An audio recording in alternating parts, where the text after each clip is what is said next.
What is up, guys? Today we are ranking all the event towers that are limited, not just event towers like you can't get them anymore.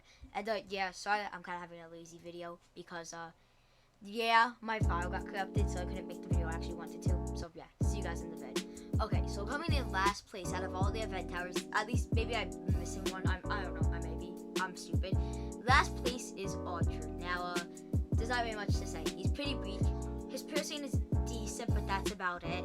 And some of the other event towers are great, and he doesn't really have any good abilities, and he's not very crazy. That's why he's coming in last place on our list. The next tower that is on our list, sadly, is Slasher. Now, Slasher doesn't have a lot going for concern. There's people like Gladiator and Elf Camp on this list, which are both insane towers. And Slasher just isn't really putting up the insane DPS that we need, or the insane abilities that other event towers have on this list. And considering how rare it is, it's just not that good.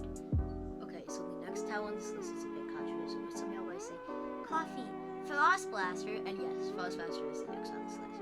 Its DPS isn't that good, I have it, and other towers do better than it in my opinion. Its DPS isn't that good, and the main stun is freezing, but other event towers legit on this list get more DPS than it and do the same ability. The only characters is that Frost Blaster is pretty cheap to max out and be like 11k, but the DPS and the freeze just isn't long enough considering other towers you could get that on events. And I have Frost Blaster, but it hasn't been in the game for 1,000 days plus. Towers right now are better for stunning. Like, there's way better towers, and they'll be on this list. Okay, so the next tower is Commando. Now, I actually own Commando just like how I own Frost Blaster, but the only issue with him is that he used to be amazing, like better than Minigun in my opinion. But the only issue with him now is just the fact that he's just not that good. He has 44 DPS, which some of y'all may be saying, Coffee, that's pretty good. And time for him with rockets, but the issue is that he's like 20,000 to max, and it's incredibly expensive to max. I'm like 20,000 for 44 DPS is insane. So you could spend 20k on stuff that gives way more than 44 DPS. It's very insane. But that's why I kind of placed him so far down. And now the towers that we're getting into now aren't really that bad. Like, Commando's not bad. It's very expensive. Now the next tower is Swarmer, which I do not own. But in my opinion, Swarmer is very, very good. It was very, very good. But considering some of the other towers, Swarmer is good, but I don't see it enough, and I don't know too much about it, but I do not think it is higher than some of the others on this list. Swarmer can be good in my opinion, but also it's very hard to find someone with a Swarmer, and even people with Swarmers, it's not like they place them, considering a lot of the other stuff that is even limited, you can out DPS it. So yeah, that's why it's a bit above Commando. Okay, sorry for that horrible laugh. So next on this list is Toxic Gunner. Now, Toxic Gunner isn't a really DPS tower, but in my opinion, he's very, very good. He can slow down enemies, which is pretty important. It works really well with stuff like Frost Blaster and Sludge, which can stun them or freeze them, and then you have a Warden, it's impossible to get past. And that's why he's there. He's a very DPS tower, but if you compare him with the right stuff, his support can be insane.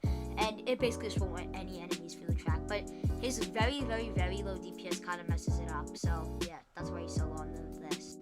Okay, so the next tower is Executioner. Now, some of y'all may be saying Executioner's trash. But it is very good considering it can hit air towers.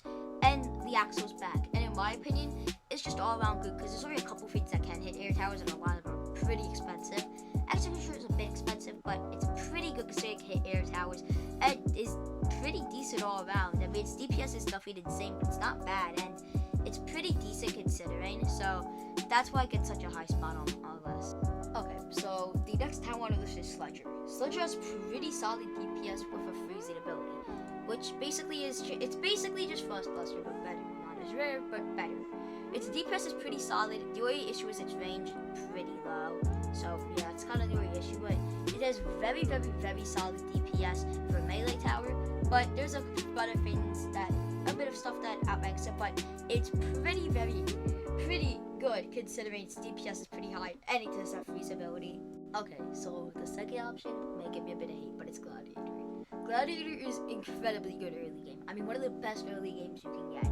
And if you see someone with Gladiator early game, you're excited. You're like, okay, I get to farm for some waves. Let's go, yippee. But the only issue is Gladiator is a very, very, very, very, very, very powerful tower, but against its range is pretty low, and its damage is good, but it is pretty limited and not a lot of people are able to have it. But also, that doesn't take away from how good the tower is. It's just the issue is that it isn't as insane late game as some of the last tower on this list. It's still very, very amazing early game and holds solid mid to late game. It's just this tower, last on the list, can do all very, very well. Okay, so the last on the list is Elf Camp. Elf Camp is very good because it can be placed early game, can really help mid game, and the maxed Elf Camp with the big snowball men can help late game too. Mid, it gets early, mid, and late. It can do all of it. Everything on Elf Camp is super powerful early game, super powerful mid, and it's pretty good late too. And it's just very, very good considering Gladiator falls off a bit, and if you could have 2 of these per person, if everyone has Elf Camps, you're set. It's a very, very, very powerful tower, which came out pretty recently, and is pretty cheap considering how powerful it is. But that is my list. Hopefully y'all enjoy, and yeah, thanks for watching. Bye, and have a good day.